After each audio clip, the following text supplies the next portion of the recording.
Good morning, motherfuckers. It is time to cook. It is time to fucking cook. Okay.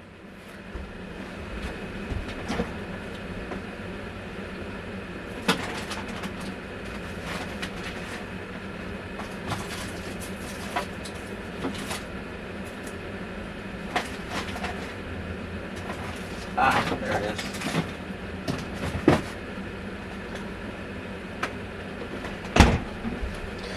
It is around 6 a.m. I think. Yes. I've been awake since 3 a.m. and I don't know what the fuck I'm doing, but we're hungry and we're gonna have to get some exercise. We're gonna have an Aikido performance in a bit. That's gonna be at 12 p.m. So we think about it a little bit, and what happens is that, well, we're not going to be able to eat a full-fledged lunch before that because we're going to fucking puke. So, we're going to eat something lighter before the performance, but right now we need to secure a good amount of carbs, protein, and oil. And some, just fibers. So that's why we have the onion here. And then we have a bit of this good stuff, the good stuff. So, the good stuff being beef. So, this is the ozeki purukogi. We'll be using this, and we have a bit of rice that we've cooked beforehand. Very, very small portion. I wanted a little bit more, but we're going to have a lot of meats and whatnot, and we are going to have the onion, so we're going to probably be okay. We're not going to worry about it for now. Alright then, let's get cooking. Now, first, we're going to, I'm not going to do a close-up of the fucking thing here, but, I'm going to get out our cutting board. Get our knife. Wash the onion a little bit. It is a clean little fucking onion. I wouldn't mind if it had a little bit more dirt on it, but whatever. Whatever they have. Alright, cut it down the middle. You see it? Cut it down the middle. And what I like to do is I just like to chop off the tops and the bottoms of this little thing before we get cooking. Before we peel the little skin off. And Chad, you need to tell me how to do this better, because I'm sure there's a better way to remove the skin off an onion. If there's not, please tell me as well. Ah.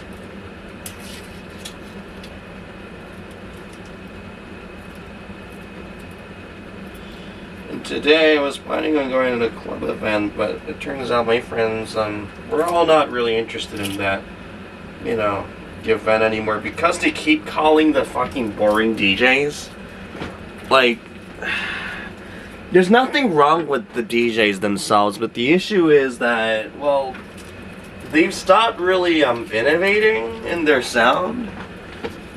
And it's becoming like a nostalgia clusterfuck, and it's not what we're gonna be happy paying 9,000 yen to go to. And instead, a lot of these friends are trying to, actually make their own music and whatnot. And I'm making my own music now, so kind of makes sense, transitionary life period. Stop clinging on to the old shit, move on to the new. Alright, you peel these off. We're gonna keep it simple. Since the beef we have today is it's a thinner cut, it's, the fire's gonna get through quicker. We're gonna take our onion and then just slice it along the fibers, very thin. Now don't worry about the thinness, maybe you want maybe half a centimeter point, 5 millimeters there, but hey, just whatever works for you. And in my case, my cutting board is so fucking shit that it slips and slides all over my fucking kitchen, so I really can't be making any sort of, just demands to myself, because I'm going to be fucking cutting my fingers soon. Yeah. Now, vote in the chat to see how that's going to happen, when that's going to happen. It's not going to be fun. God, it's not going to be fun cutting my own finger with this thing. I got the nice, it's not the Damascus one, but we're using a Kai Santoku Japanese knife.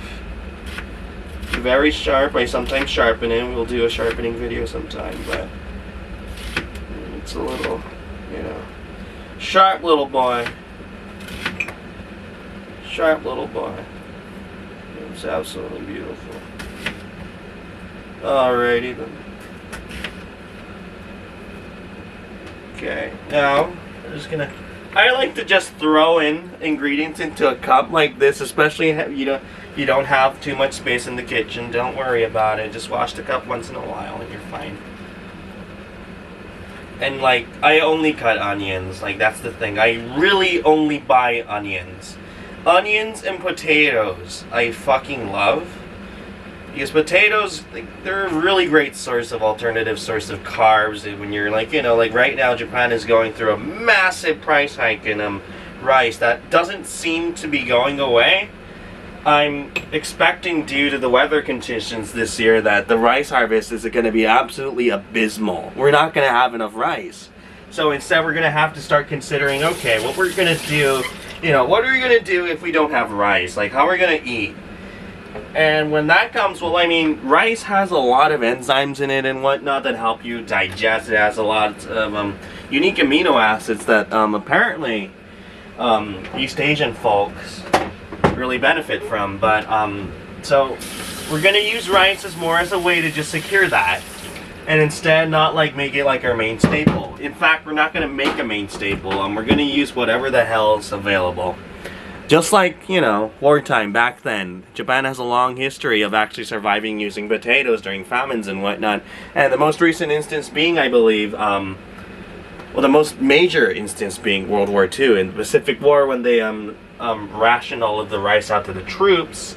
So what they would do is that they would have these ads going around saying, oh, you should not actually like eat nutritiously, support your troops. Get over the hunger, eat potatoes or something. So people consider potatoes as sort of like an alternative, lesser food source. But me being an enthusiast in German cuisine, potatoes are actually optimal for a lot of recipes. Alright, so we're gonna throw this into the microwave really quickly. And we could really, let's get this started first. Alrighty. I'm using a little Ziploc thing over here, which allows me to cook this really, really nice. We're gonna do a minute.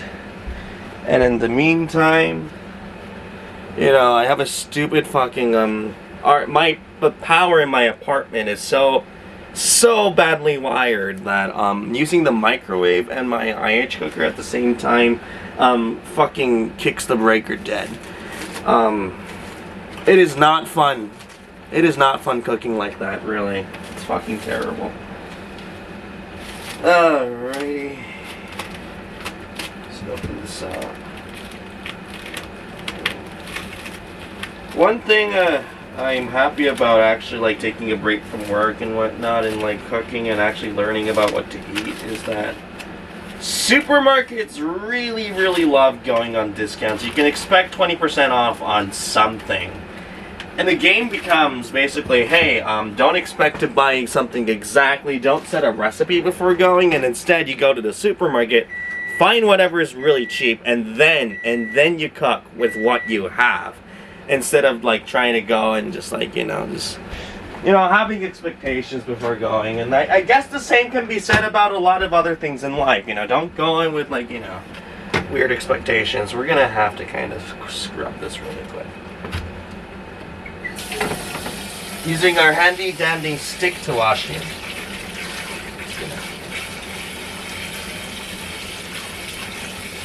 Give it a nice spin.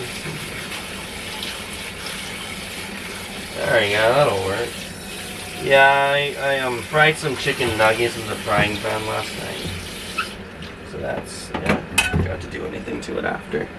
Always maintain your cookware better than I do. Man, I am bad at doing that. I really don't give a shit. I really don't give a shit. But hey, whatever works. Holy shit. Oh, the battery's dying. Shit. Well, I might take a picture later of the actual finished food, but we'll see. Let's see if you survive. I mean, in the end, all we're gonna do is we're gonna saute this maybe a little bit, really quick, and then that's gonna be it. So, yeah. But before we do that, one quick thing I do want to mention is always oil your pans. Set it on high, get it on really high heat, get it a little bit smoking, and then just apply that layer. And apparently, it helps to prevent anything from sticking to the pan. And since I use the steel pan, this is a Riverlight. Really amazing pan. I fucking love this shit. Alrighty. Tips and comments are welcome. Subscribe if that's what you want to do. I don't know. I don't plan on being like a cooking YouTuber. I just do this for fun. Alright.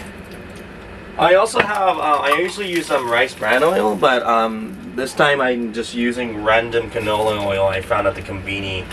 I guess I forgot to buy the rice bran oil when I ran out. Alright, then let's get cooking. Now, before I would just cook this alone, just the beef. So I realized it's not a really good idea. And then once it's down there, just operate it like a little bit of a wok. Flip it around. Even heat distribution, and even when you're using high heat, you want even heat distribution across your ingredients. Changes your fucking life, man, really. Even heat distribution, amazing. Is it still, man? You're one of those folks, huh? You say you're gonna die, but no, you keep going, and hey, I respect that. Yeah, the battery on the camera is not dying as quickly as I thought it was going to. But it's a good thing. It's a good thing.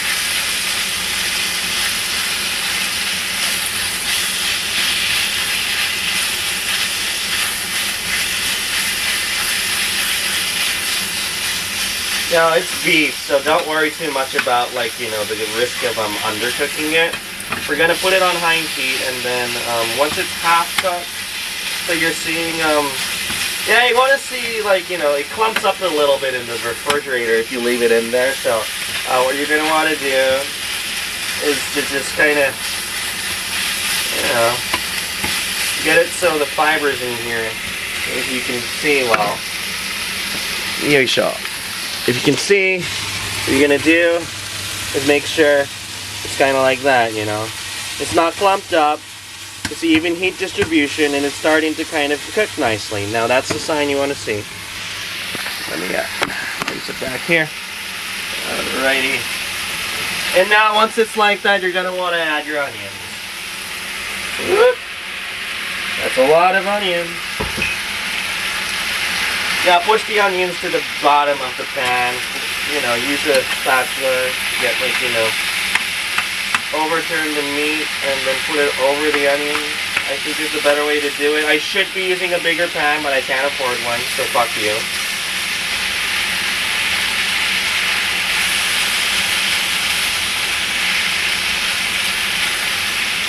Just get it in there.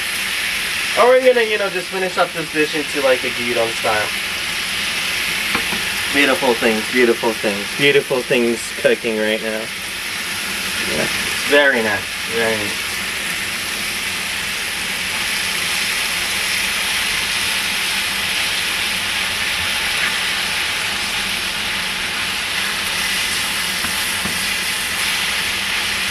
What's funny is that I've been playing a lot of VR chat recently. That's why my voice is slightly hoarser than it usually is. But I don't really mind. It's fine. It's fine. You guys can hear me well, right? It's not like I'm mumbling or anything, We're good? We're good? Good. Yeah, this style of video is highly inspired by Uwo's Lab, and also that furry cooking guy. I don't know who he is. I think he's a Fed. I think that furry guy's a fucking Fed, but yeah.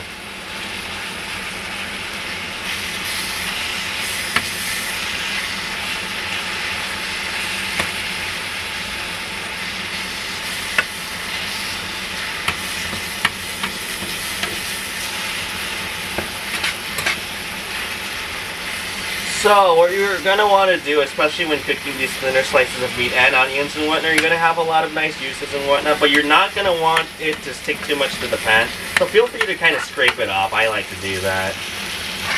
And what it does is that basically you're like degreasing or degrasse, doing a degrasse or whatever the hell the French people do with their with the scraps of meat and the vegetables left on the pan, and they use that to make the sauce. It's the same technique, but we're just doing it, you know, parallel. Why? Well, I mean, because I don't give a fucking shit. Frankly, that's it. That's the only reason why. Looking beautiful, honey. Absolutely beautiful.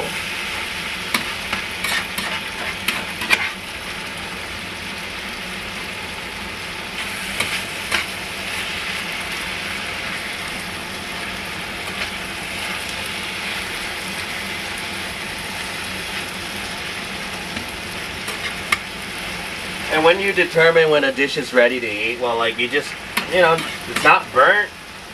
And if it looks like something that could be served at a restaurant, usually, like, especially for these thinner cuts, you're fine. If you're cooking a steak, use a thermometer like the one I have. Where do I have it? Like this one over here. Just stick it into the meat and then see if the temperature is right, and you'll be fine. You'll be fine. You'll be fine. Like, you know, if you're like paranoid like me, what you can do is, like, you know, use something like this. You know, it's a little chart that says, like, you know, how to prevent food poisoning, and this is like the official chart that is published by, I believe, the Shinagawa Word Authority on, like, you know, safe cooking and whatnot. So yep, there's stuff like that. You can use that to kind of, it tells you information about how hot your food should be when you cook. How much heat you should be applying to remove common bacteria.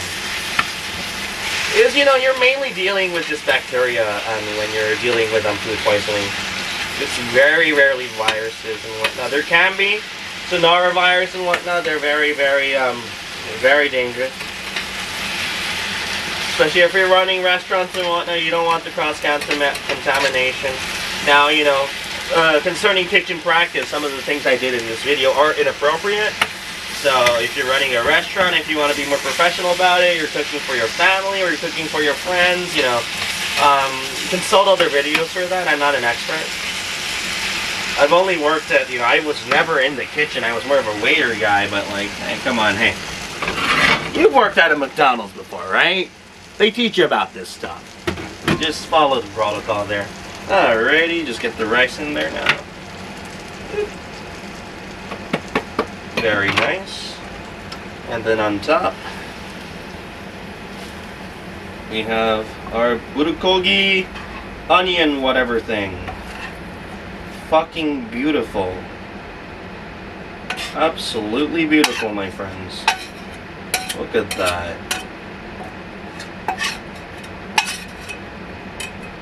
Alrighty. Well, that's gonna be our, I guess this technically is a breakfast. Look at that. Absolutely beautiful. Alright then. Catch you guys later. Subscribe for more. I don't know if I'm gonna ever post like this, but whatever, man.